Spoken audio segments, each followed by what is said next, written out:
So thank you very much for the invitation to join you this evening. Great to join you all. And thank you very much for the opportunity to talk on behalf of plant life to reimagine, redefine the British lawn for wildlife. A lot of what I'll say in this talk will reinforce what Dave and Rob have already mentioned. To start a tiny bit about plant life, to introduce the organization, we are dedicated to the conservation of wild plants and fungi in their natural habitats. And we encourage people to enjoy and learn about them. But we're part of the Global Partnership for Plant Conservation, and we hosted our own event at Montreal, the UN Biodiversity COP15.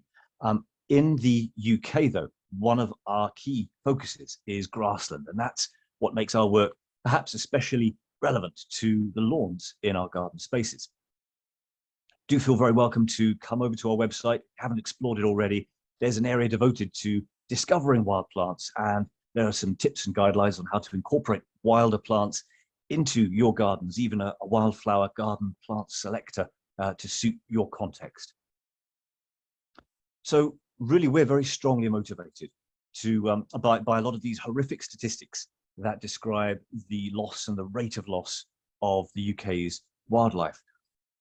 According to the State of Nature report published in 2019, 1 in 7 species in the UK is at risk of extinction. 58% of species are in decline. And the statistic that Dave quoted earlier, 97% of wildflower meadows have been lost since the 1930s. And that's something we see as essential in reversing as part of nature's recovery. You're hopefully very well aware of the our campaigns involving road verges. We've published a best practice guide for the attention of local highways authorities and also national highways, which looks at the best way to bring the biodiversity potential out of these potentially ecologically functional corridors alongside our highways, managing grassland road verges for wildflowers and the rest of wildlife that they support. The key advice centers on the management calendar you can see there, which either advocates 1 late cut per year or 2 cuts either side of a key window that allows for peak growth of plants, the flowering, the generation of seed setting, and of course that supports the peak pollinator activity as well. Then, of course, with relevance to gardens, No Mow May, the No Mow May campaign that Helen's already mentioned, that encourages gardeners such as yourselves with a simple message to simply hold back the mower and enjoy what emerges and give flowering plants a chance in your lawn, or at least the edges of your lawn. The big ask we have, though, is to collect cuttings, and I'll go on to explain why we do really strongly advocate that. Perhaps the best way to approach that is to outline the principal pressures we see on grassland wildlife. And this applies to verges, public green spaces, and your own gardens too. Quite often, cuts are taken either too frequently or too infrequently. Grassland, it needs disturbance. In the wild context, it would be maintained by wild grazing animals. But when the cuts we take are too frequent, that interrupts the life cycles of the plants and of the animals, the invertebrates, that rely upon the plants. Plants can't flower, can't set seed, and invertebrate life cycles are interrupted as well. If we cut too infrequently, then something that ecologists call vegetation succession begins. That means that increasingly more competitive plants replace the previous set of plants, so that what we see as an assemblage of plants starts as a meadow, becomes coarser, tussocky, is invaded by scrub, and finally becomes a woodland if we're prepared to wait a couple of centuries. That's all important to wildlife, all of those habitat types, but we're losing the priority wildflower-rich habitat that we've already lost too much of. So cutting not too frequently and not too infrequently is the key. When we cut for economic reasons, we very much more often than not leave the cuttings in situ. That forms a mulch, that's a physical barrier to any regrowth, and only the most robust and resilient plants can punch through that layer, which has a selective effect, which leads to biodiversity loss. And if that mulch is allowed to rot down into the soil, then that allows fertility to accumulate in the soil. We're already dealing with a nationwide problem of atmospheric pollution, of surplus fertility from agriculture and from vehicle emissions. And so if we don't clear the cuttings away with the fertility in that plant material, then we're allowing that accumulation of fertility to build up year on year. And that will lead to the dominance of nettles, hogweed, thistles, all important for wildlife, but further eroding the priority habitat we want to rekindle in our landscape. So cutting and collecting then is a way to reduce nutrients in the soil, but it will also have the benefit of restoring biodiversity, and it will benefit us because it leads to reduced regrowth and it's less effort to maintain. What we're trying to do ultimately is replace the role of our wild herbivores in the natural landscape. And that's exactly what they would have done, cut and clear as they grazed, but they wouldn't have mown or eaten everywhere all at once. So that's a note to keep in our minds, that it's good to maintain a variety of vegetation structure and not try to do the same thing everywhere all at once. If we can combine road verges, public green spaces, and our private gardens with more sympathetic management for the grass than they can contain, then we're able to build up a network of connectivity for nature's recovery, so that nature is more robust in the face of climate change, it's better able to relocate in the landscape if it's disturbed, and it's more resilient in the future, able to send its genes out into the landscape as things breed and can therefore better adapt to the pressures we place on them. With a focus then on lawns in Great Britain, based on statistics, your own website quotes based on the Ordnance Survey. I think Dave mentioned 400,000, 500,000. There are a few numbers floating around this zone, but let's say 500,000 hectares of urban gardens are out there, which account for about 30% of urban areas. And if we can allow ourselves to assume that perhaps a quarter of that area is devoted to lawns, given that some will be driveways, some patios, some decking, well, that's, let's say, about 125,000 hectares. That's larger than all the national nature reserves in England combined, and it's about the size of Bedfordshire. Now, what does that mean for the emissions from our lawnmowers? Well, assuming that we're all using pedestrian, small to medium-sized mowers that are all petrol-powered, that's the assumption, then that accounts for some 30 million hours of domestic lawn mowing, accounting for or emitting some 80,000 tons of carbon dioxide each year, consuming 45 million litres of petrol.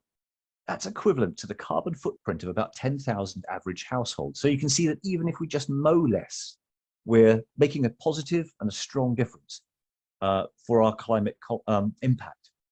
But the real benefit can come from capturing more carbon in the soil that's below our lawn. Carbon stored in soil that is intensively managed grassland or frequently mown lawns could be estimated, based on peer-reviewed literature, to be around 180 million tons of carbon dioxide equivalent. If we manage our lawns with less frequent mowing and collecting the cuttings, that will result in a biodiversity uplift of the species growing in our lawns, which has the effect of enabling lawns to capture more carbon and hold onto it in the ground below by about 10%. That's some 20 megatons of carbon dioxide equivalent to the domestic annual emissions of heavy goods vehicles in the UK. Now, you might well ask, well, how does a more diverse lawn capture and hold on to more carbon? Well, greater plant diversity is actually a nature-based solution against climate change. Ecologists call it niche stratification, but imagine different plants with roots rooting to different depths, all able to tap into resources at different heights in different ways at different times in the growth season.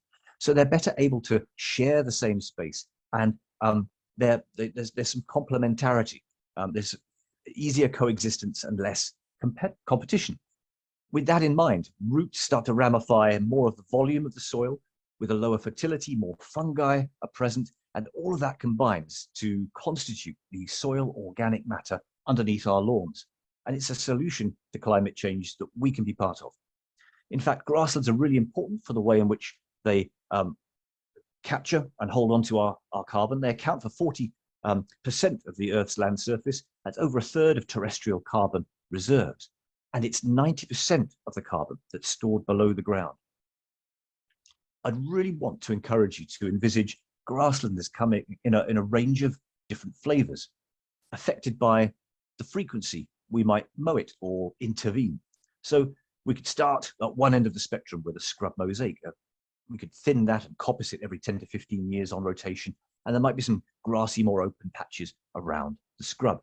But then if we are just managing to prevent scrub encroachment, every 3 to 5 years we might snip out the saplings. Well, then we have a rough grassland with tussocks that are so important for overwintering life stages of invertebrates and sheltering small vertebrates from predators.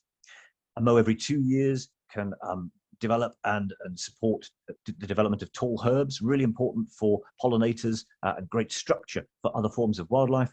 But it's when we start to mow twice a year, avoiding April to August especially, that's when we're allowing perennial herbaceous plants to reach a height where they can flower, and effectively we've created and sustained a wildflower-rich meadow. If we need a shorter sward, then mowing every 6 to 8 weeks, and very importantly, collecting those cuttings, can sustain what we could call, for want of a better term, a flowering lawn. And that's, of course, full of those wild species, potentially, which have evolved to cope with grazing pressure in the wild landscape.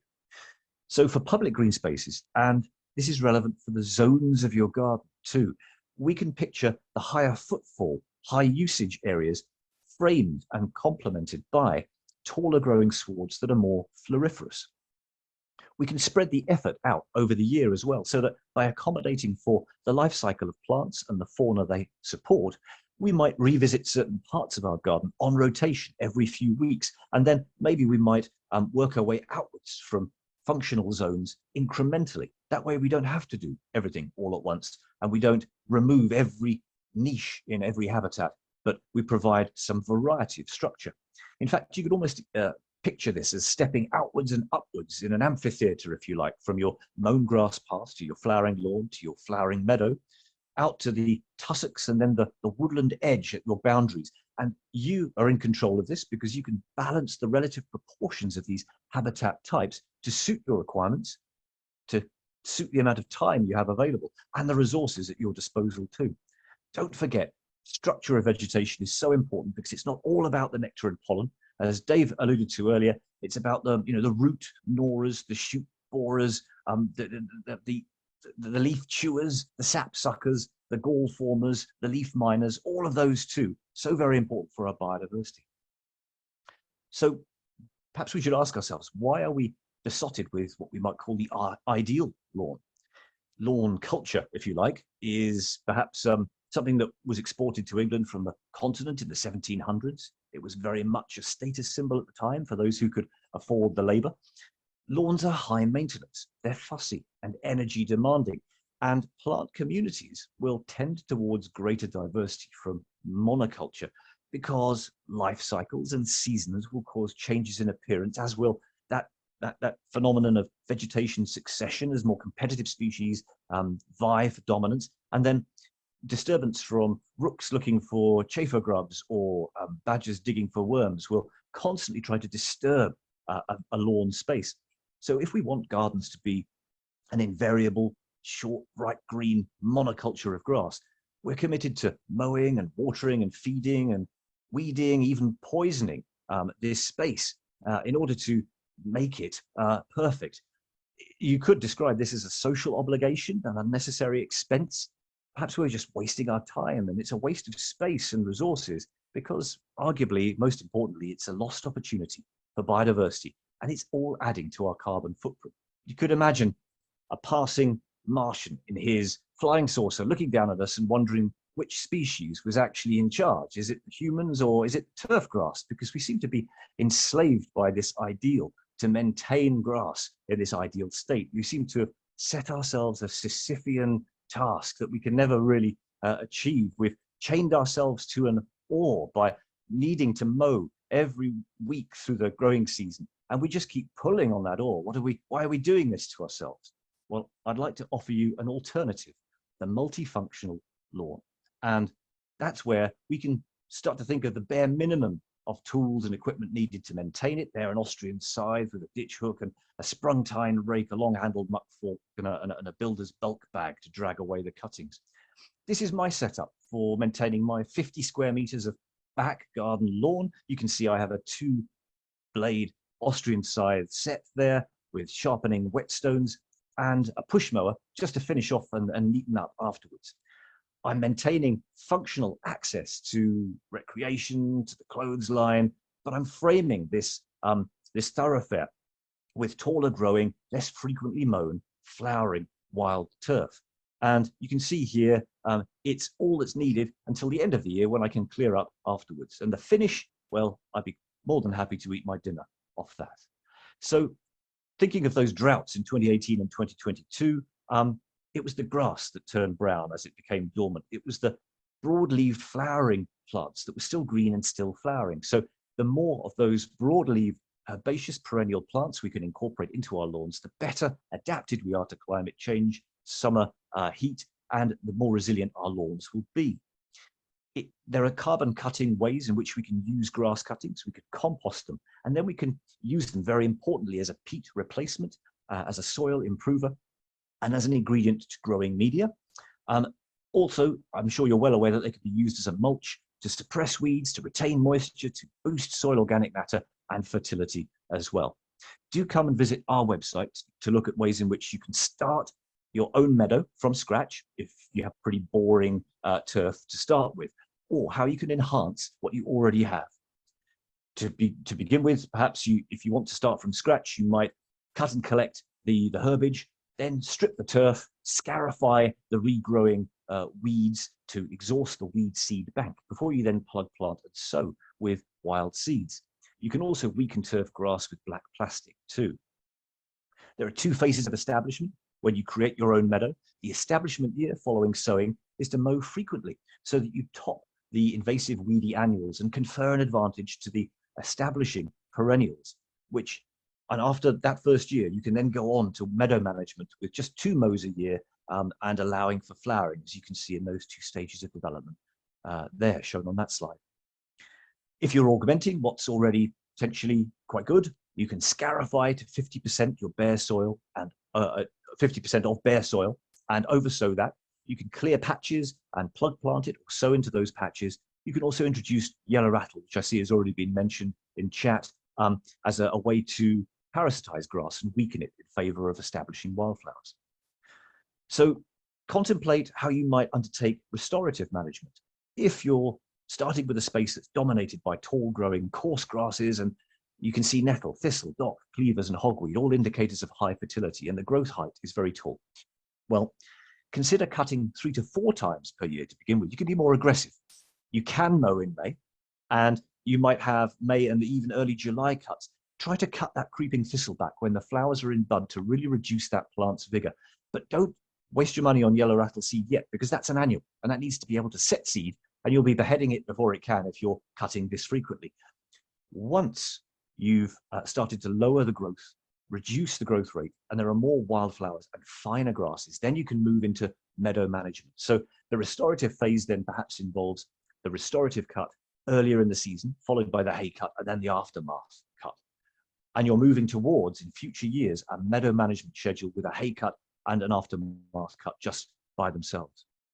I'll finish off by just highlighting and reinforcing some of Dave's earlier points, that it's so important to allow wildflowers into your garden because the partnership between wildflowers and their pollinators is at least 100 million years old, according to our fossil record.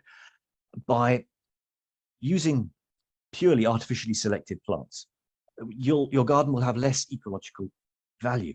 Don't forget, our senses are quite numb to the senses of pollinators, who can see the near ultraviolet markings in petals. They can smell the scents that we can't. They need access to petals, and there shouldn't be too many of those defending the centers of flowers.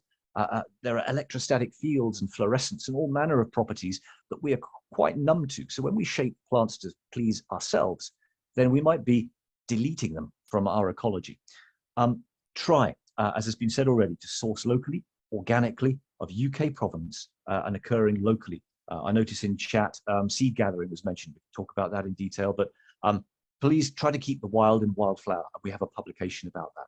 Do look out for No Mo May when we launch it again this year, but I'd like to leave you with the thought that more sympathetic management of your lawn can mean that you have a cheap, low maintenance, low input, easy to maintain, perennial herbaceous border. You don't need to weed, feed, or water through even our hottest summers. Thank you very much.